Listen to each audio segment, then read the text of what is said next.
Welcome to Webline. गुदोंगयांग सेंगयू को अपने साथ जेंग कॉर्पोरेशन में आने को कह रहा था, तो वो सोचने लगती है कि अगर मैं वहाँ गई तो वो सारे लोग फिर से गुदोंगयांग को परेशान करेंगे।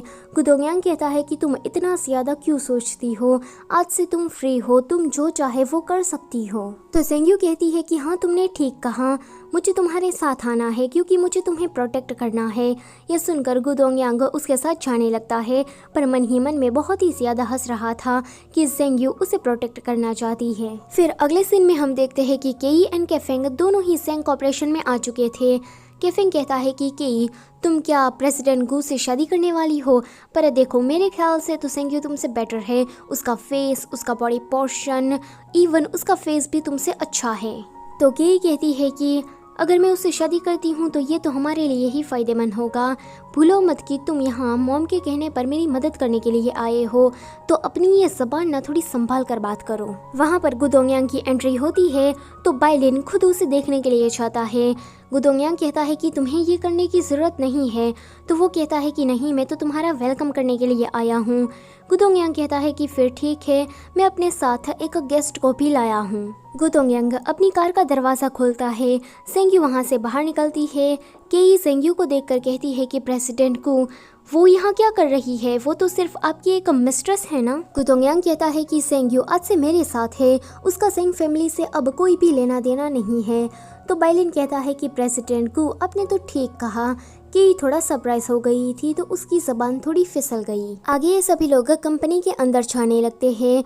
बाइलिन के इसे थोड़ी धीमी आवाज में कहता है कि तुम खुद को कंट्रोल करके रखो एंड भूलो मत कि तुम्हें गुदोंगयांग के सामने अच्छा बनना है।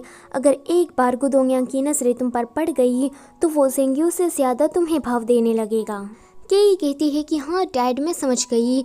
वो सेंगयू को जाते हुए देखकर सोचने लगती है कि तुम्हें तो अपनी फैमिली ने ही छोड़ दिया है, तुम क्या गुदोंगयांग को डिजर्व करती हो। अगले सीन में बाइलिन के ऑफिस में गुदोंगयांग एंड सेंगयू आ चुके थे।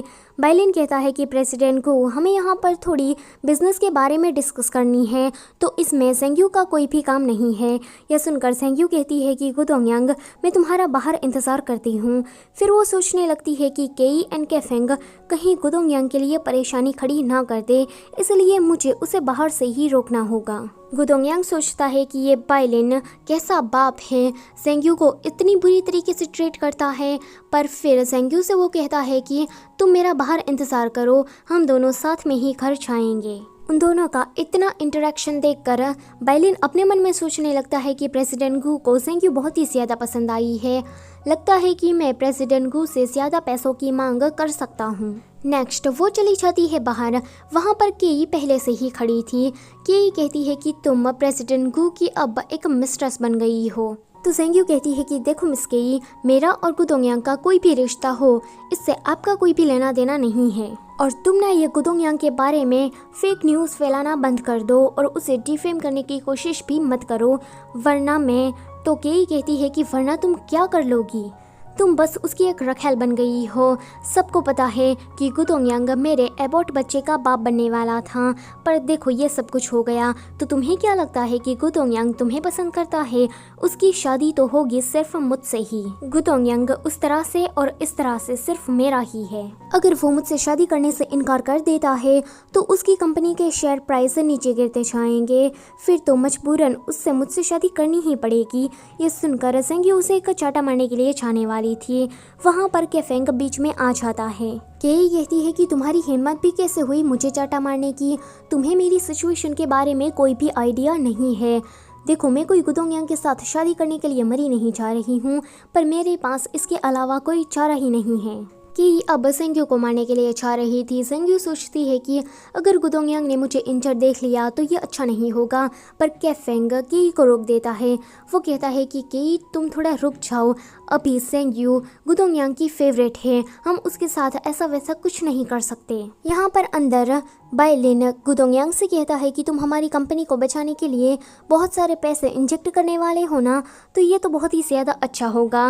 वैसे मेरी बेटी केई तुम्हें बहुत ही ज़्यादा पसंद करती है। अगर तुम उससे शादी कर लेते हो तो ये हम दोनों ही कंपनियों के लिए अच्छा होगा। तो गुदोंग कहता है कि पर मुझे ऐसा नहीं लगता कि मुझे अब ज्यादा वुमन की ज़रूरत है। बाइलिन कहता है कि मैं कुछ समझा नहीं। तो गुदोंग कहता है कि ये है आपकी कंपनी का फाइनेंशियल रिपोर्ट। मैं देख रहा हूँ कि कुछ सालों से आपकी कंपनी कमाई ही नहीं कर रही। इस फाइनेंशियल रिपोर्ट को देखकर मैंने फैसला किया है कि मैं आपकी कंपनी को टेक ओवर करूंगा। ये सुनकर बाइलिन के तो होश ही उड़ जाते हैं। एंड ये वाला चैप्टर भी खत्म होता है यहीं पर। आगे क्या होगा ये देखने के लिए मेरे चैनल को करें subscribe and thank you for watching.